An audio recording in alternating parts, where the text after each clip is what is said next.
우리에게 주시는 하나님의 말씀 열왕기하 22장 1절에서 7절까지 말씀입니다.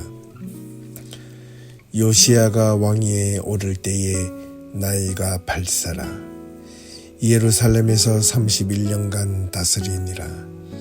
그의 어머니의 이름은 여디다요 보스갓 아다야의 딸이더라. 요시야가 여호와 보시기에 정직히 행하여 그의 조상 다윗의 모든 길로 행하고 좌우로 치우치지 아니하였더라. 요시야 왕 18째 해에 왕이 무슬람의 손자 아살리아의 아들 서기관 사반을 여호와의 성전에 보내며 이르되, 너는 대제사장 hil기야에게 올라가서 백성이 여호와의 성전에 드린 은 곧 문 지킨 자가 수납한 은을 계산하여 여호와의 성전을 맡은 감독자의 손에 넘겨 그들이 여호와의 성전에 있는 작업자에게 주어 성전에 부서진 것을 수리하게 하되 곧 목수와 건축자와 미장이에게 주게 하고 또 제목과 다듬은 돌을 사서 그 성전을 수리하게 하라. 그러나 그들의 손에 맡긴 은을 회개하지 말지니 이는 그들이 진실하게 행함이니라. 아멘. 안녕하십니까? 박세정 목사입니다. 오늘도 변함없이 수요 말씀을 통하여 하나님의 귀한 은혜의 말씀이 저와 우리 모든 성도님들의 신앙과 삶 속에 귀한 빛과 삶의 안내가 될 수 있기를 간절히 소망합니다. 오늘도 우리에게 주신 이 말씀을 잘 듣고 묵상하여 이 가운데 한 가지만이라도 우리가 듣고 실천할 수만 있다면 참 좋겠습니다. 일상생활 속에서 하나님의 말씀이 얼마나 우리에게 깊이 스며들고 그것을 따라야 하는지 다시 한 번 더 성찰할 수 있는 귀한 시간이 될 수 있기를 간절히 기원합니다. 오늘 말씀의 제목은 요시야 왕의 개혁입니다. 아마 분명 신앙생활을 어느 정도 좀 오래 하신 분들이나 구약 성경에 대하여 익히 잘 알고 계시는 분들은 이 요시야 왕이 어떤 인물인지 잘 알고 계실 겁니다. 하지만 오늘은 조금 더 다른 각도에서 이 요시야 왕에 대해서 살펴보고자 합니다. 우리가 지금까지 보아왔던 어느 역대 왕보다도 위대하였고 하나님 앞에 의로운 왕으로 인정받았던 요시야 왕에 대하여 함께 생각해 보고 싶은 것입니다. 요시야의 할아버지였던 이 므낫세 왕이 약관의 12살의 나이에 왕위에 오른 것처럼 이 므낫세의 손자 이 요시야 왕은 이보다 더 어린 8살의 나이에 왕위에 올랐습니다. 그런데 보다 요시야 왕의 할아버지 므낫세 왕이 그래서 무려 55년간 나라를 통치하였기 때문에 이 므낫세의 아들 요시야의 아버지 이 아몬 왕은 아마 분명 왕세자로서의 아주 오랜 긴 세월 동안 지냈을 것으로 보아도 아마 틀림이 없을 것입니다. 므낫세 왕이 55년간 나라를 통치하고 그의 아들 아몬이 22세의 왕위에 올라 겨우 2년간 나라를 다스렸습니다. 이 아버지 므낫세와 같이 하나님을 떠나 우상과 쾌락의 삶에 빠졌다고 성경은 이 아몬 왕에 대하여 기록하고 있습니다. 더구나 이 아몬 왕은 아버지 므낫세 왕처럼 말려내어 회개하지 않고 이 아몬 왕은 끝까지 고집을 부리다가 왕위에 오른 지 2년 만에 그의 부하들의 손에 의하여 죽임을 당합니다. 이 아몬 왕이 신하들에 의해 살해당한 이유를 성경에는 자세히 기록되어 있지 않지만 여러 학자들의 의견에 의하면 크게 3가지로 구분할 수 있습니다. 첫 번째는 아몬 왕이 친아시리아와 세력과 또 반아시리아 세력 간의 세력 다툼으로 아마 살해되었을 것이다 라고 보는 첫 번째 이유가 있고, 두 번째 이유는 왕자들 사이에서 여러 가지 왕위 계승권을 놓고 세력 다툼을 하다가 아버지가 살해당했거나, 마지막 세 번째는 우상 숭배를 지키는 것을 지켜볼 수 없었던 이 제사장들 집단에 의해서 아몬 왕이 살해당했다고 이렇게 보고 있습니다. 어찌되었든 이 아몬 왕이 2년 만에 그의 신하들에 의하여 암살을 당하고 난 뒤 백성 가운데 상당한 무리들이 이 아몬 왕을 죽인 사람들을 잡아서 처형한 후 그의 아들 요시야를 유다의 왕으로 삼았다고 열왕기하 21장 24절에 기록하고 있습니다. 이 요시야의 왕의 아버지 아몬은 아버지 므낫세의 정책을 답습하여 우상 숭배를 하였고 또 이기도적 이미지를 심어 주었다고 전해집니다. 열왕기 하나 역대하에서도 동일하게 이 아몬 왕은 아버지 므낫세의 행함같이 여호와 보시기에 악을 행하였고 그의 아버지가 행한 모든 길로 같이 하여 아버지 므낫세가 만든 아로 새긴 모든 우상에 제사하며 섬겼다고 동일하게 기록하고 있습니다. 또한 유명한 로마사가 이 요세푸스에 따르면 성경의 내용과 비슷하게 서술하고 있기도 합니다. 또 여기서 우리가 한 가지 분명 알아야 할 한 가지가 덧붙여져 있습니다. 탈무드에 따르면 이 아몬 왕이 재직 당시에 왕위에 있을 때에 하나님의 말씀이었던 토라를 불태웠고 성전 제단의 거무질이 뒤덮일 정도로 성전을 제단을 사용하지 않고 그냥 방치하였다고 기록하고 있습니다. 그렇게 볼 때 그만큼 이 아몬 왕은 하나님을 섬기는데 등한시하고 오히려 우상과 이방 신상을 돌보고 섬기는데 더 많이 애를 썼다고 볼 수가 있습니다. 그만큼 이 아몬 왕은 아버지 므낫세와 함께 악한 행동을 저질렀지만은 그의 아버지 므낫세는 그의 말년에 비록 잠시라도 회개하였지만은 이 아몬 왕은 젊은 나이에 또 요절해서 그런지 암살당해서 그런지 결국 끝까지 2년 만에 퇴위를 당하고 죽임을 당하고 맙니다. 그래서 그 뒤를 이어서 아몬 왕의 아들 요시야가 겨우 8살의 나이에 왕위에 오르게 된 것입니다. 분명 이 어린 요시야 왕이 8살의 왕위에 올랐다면 그는 분명 그 8살의 나이부터 나라를 제대로 다스릴 능력이 없었을 것입니다. 그렇다면 이 요시야 왕이 하나님 보시기에 어떻게 이렇게 의롭게 신앙개혁, 종교개혁, 성전을 보수하고 다 할 수 있었을까? 그렇게 조금씩 의문이 듭니다.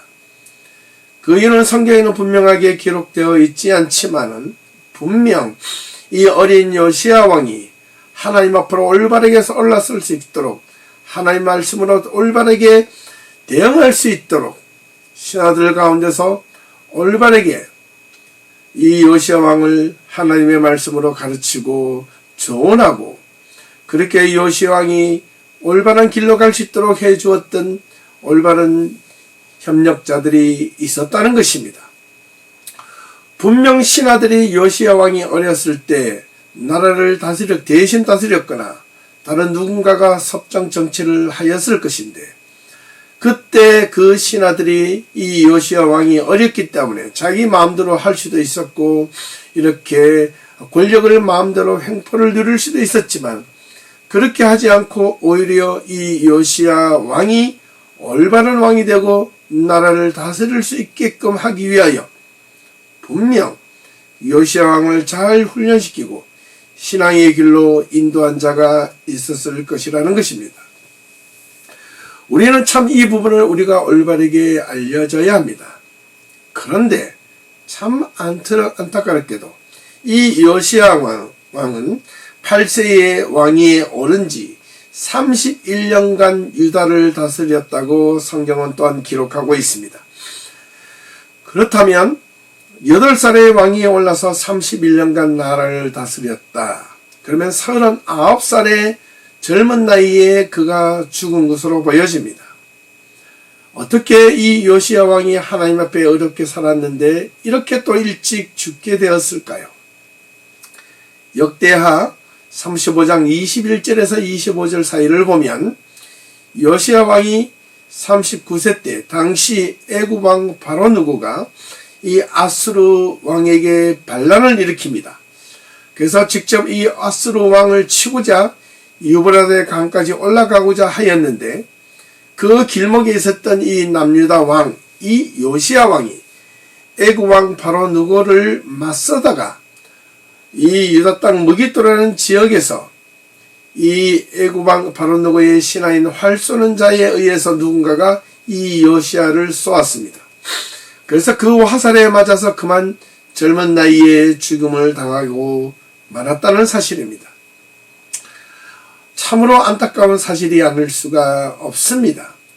요시야 왕은 이렇게 젊은 나이에 39살에 죽게 되자 백성들이 요시야의 아들 여호아하스를 데려다가 그에게 기름을 붓고 그의 아버지를 대신하여 왕으로 삼게 되었다고 또한 성경은 기록하고 있습니다.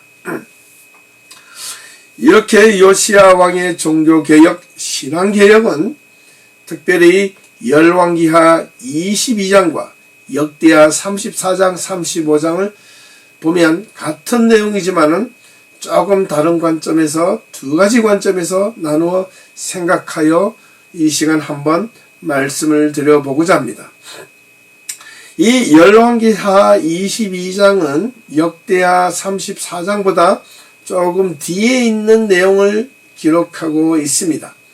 그래서 역대하 34장 내용을 먼저 보고 열왕기하 22장과 역대하 35장이 비슷한 내용으로 이렇게 순서적으로 두 가지로 나누어 살펴보도록 하겠습니다.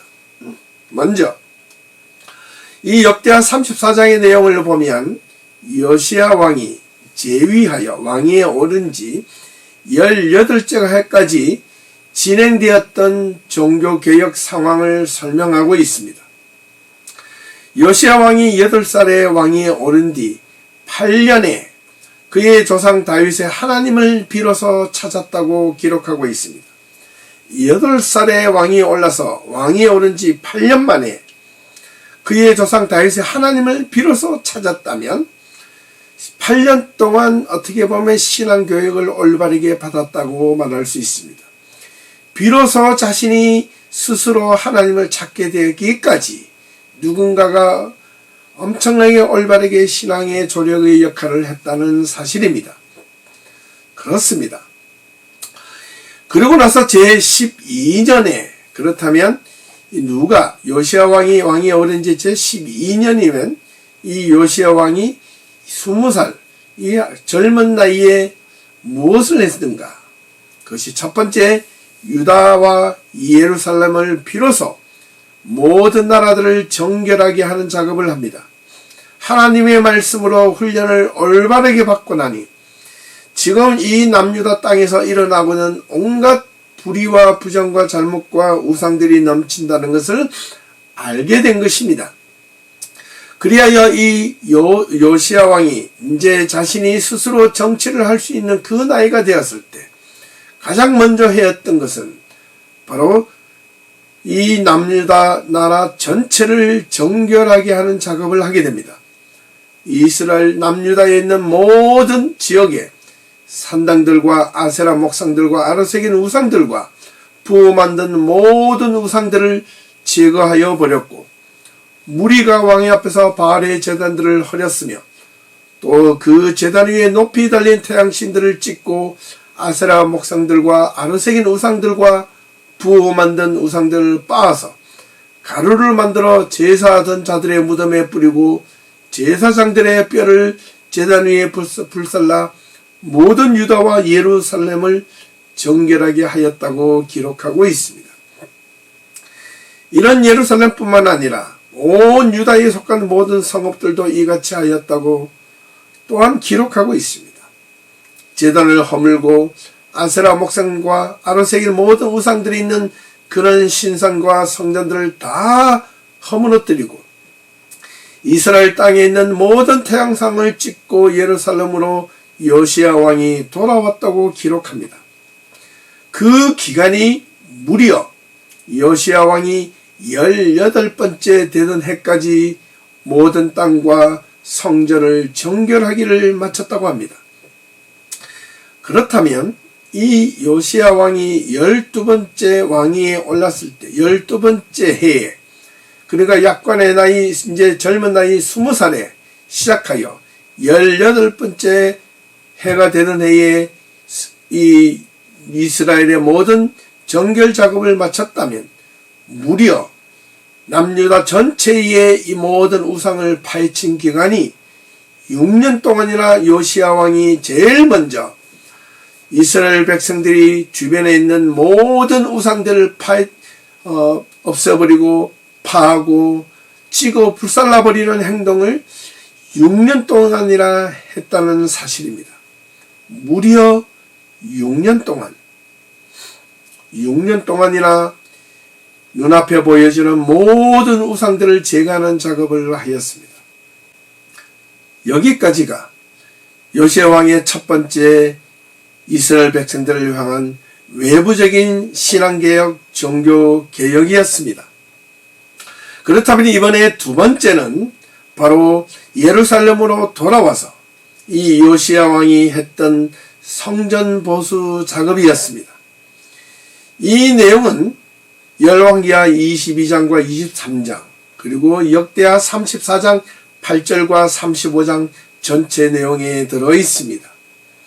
지난 6년 동안 먼저 온 유다 땅에 있는 우상들을 타파하고 그것을 없애는데 온 힘을 기울였다면 그 모든 것을 다 정리한 뒤에 이제 하나님의 성전을 보수하는 작업을 하기 시작합니다.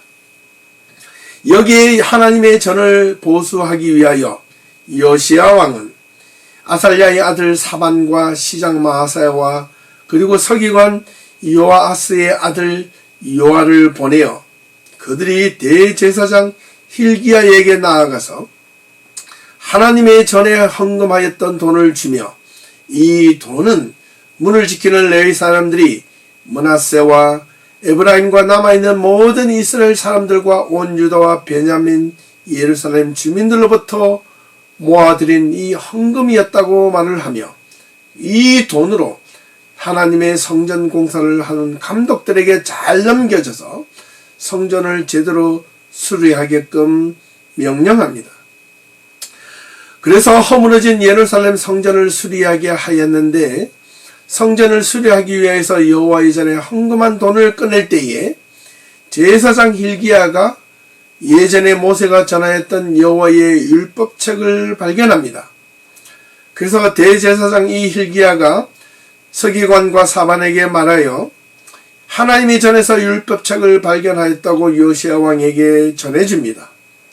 그러자 이 요시야 왕은 그 율법책을 자신에게 가져오게 하여 그 이 서기관들로 하여금 이 하나님의 율법책을 자신 앞에서 읽게 합니다. 그 말씀을 다 듣고 난 뒤에 요시야 왕은 어떻게 했을까요? 그때 자신의 옷을 찢으며 통곡하며 울며 회개하였다는 것입니다. 왜 요시야 왕이 자신이 입고 있던 옷을 찢으며 회개하며 통곡을 하였을까요? 그것은 바로 율법책에 있는 말씀들이 그동안 자신의 조상들이 행한 삶을 돌아보니 너무나 부끄럽고 하나님의 말씀으로 살지 못했던 것이 치욕스러웠음을 알고 있었기 때문입니다. 그래서 요시야 왕은 모든 유다 사람들과 예루살렘 주민들을 제사장 모든 사람들을 다 모아놓고 남녀노소를 막론하고 모두 다 함께 모여 요시야 왕이 여호와의 전 안에서 발견한 이 언약책 율법책을 모든 백성들에게 읽어주게 합니다.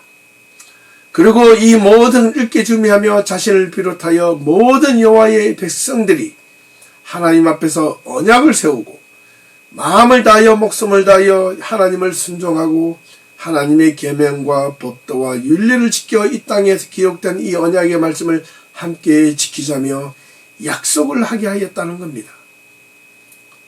여기에서 지도자였던 이 요시야 왕이 먼저 하나님 앞에 솔선수범을 부임으로 말씀을 따라 목숨을 걸고 지키자고 백성들에게 간청하며 외쳤던 이 요시야의 강단, 의로움, 하나님의 말씀으로 돌아가자고 했던 이 요시야 왕의 그 기계, 참으로 그 어느 유다와 북이스라엘 왕보다도 훌륭했던 왕이라고 말할 수 있습니다.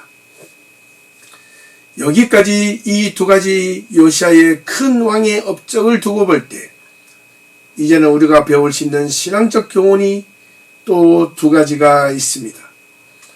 마지막으로 이 두 가지 교훈이 무엇인지 말씀을 우리가 함께 살펴보고 오늘 말씀을 마치도록 하겠습니다. 첫 번째는 어떻게 요시야 왕이 아버지 암몬과 할아버지 므낫세와 다른 이 하나님 앞에 올바른 믿음과 신앙을 지켰는가라는 것입니다. 성경에는 그 이유가 자세히 언급된 바가 없지만 앞서 언급한 대로 또한 역대하 34장 3절을 보면 요시야 왕이 왕위에 오른 지 8년 만에 그의 조상 다윗의 하나님을 비로소 찾았다고 기록한 것을 보면 그가 하나님을 자신 스스로가 하나님을 찾기까지 나이로 치면 16살 때, 즉 말하면 성인이 될 때까지 분명 그 곁에서 누군가가 올바르게 이 요시야 왕의 신앙의 길로 갈 수 있도록 인도하였던 무명의 제사장이나 선지자나 또는 신앙의 스승이 있었다는 것입니다.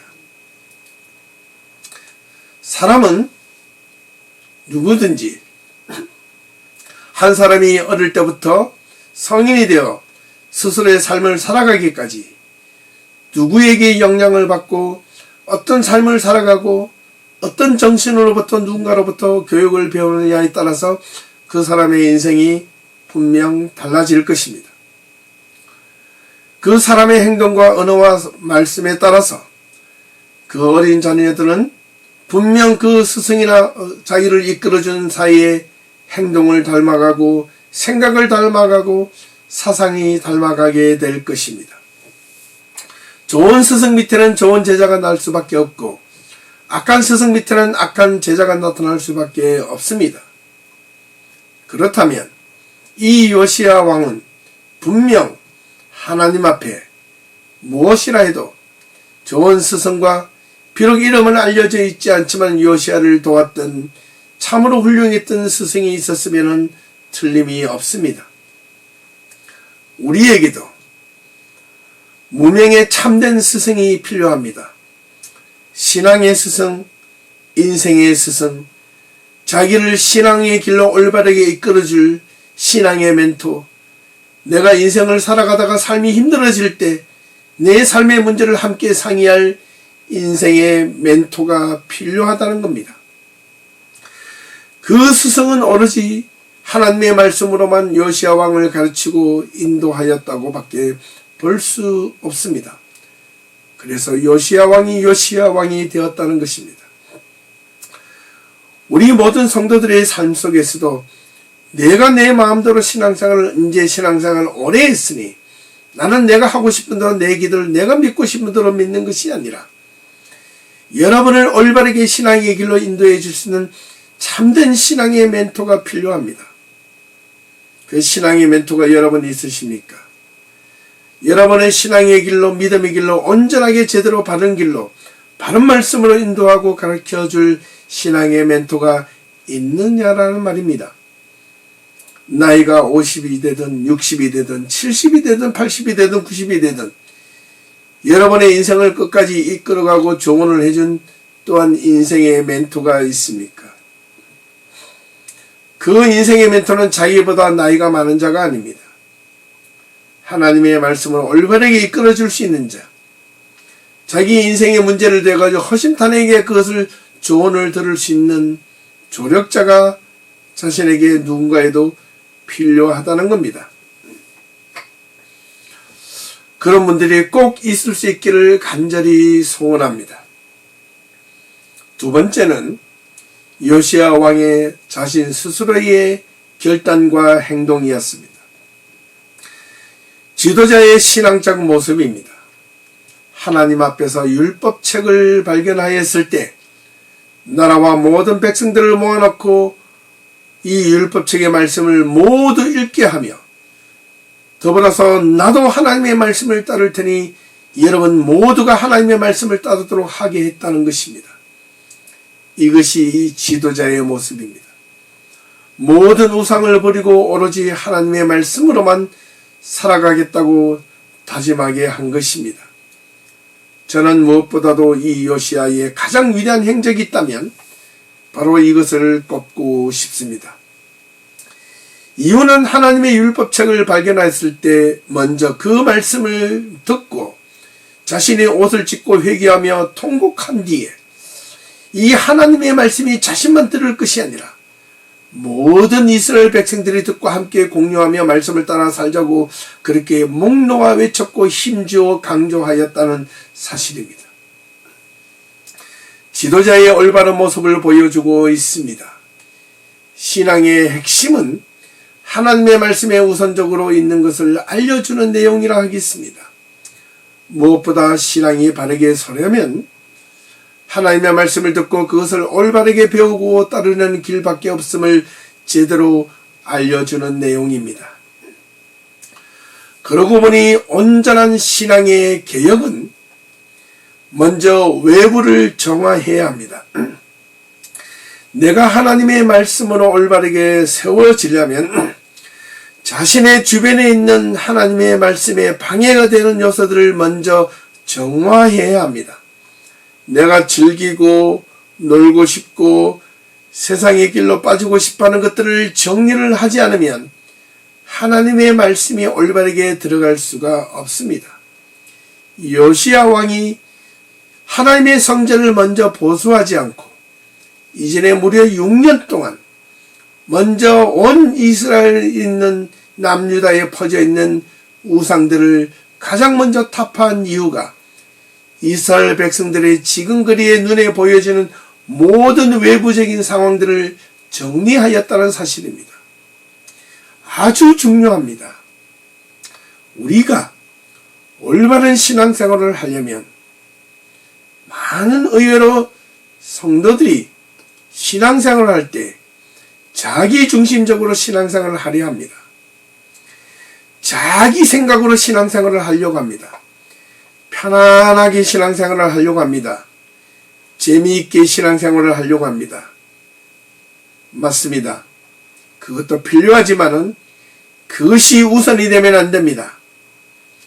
여기도 하나님이 계시고 저기도 하나님이 계시고 하나님만 떠나지 않으면 되지 않느냐라고 말하는 사람들이 있을지는 모릅니다.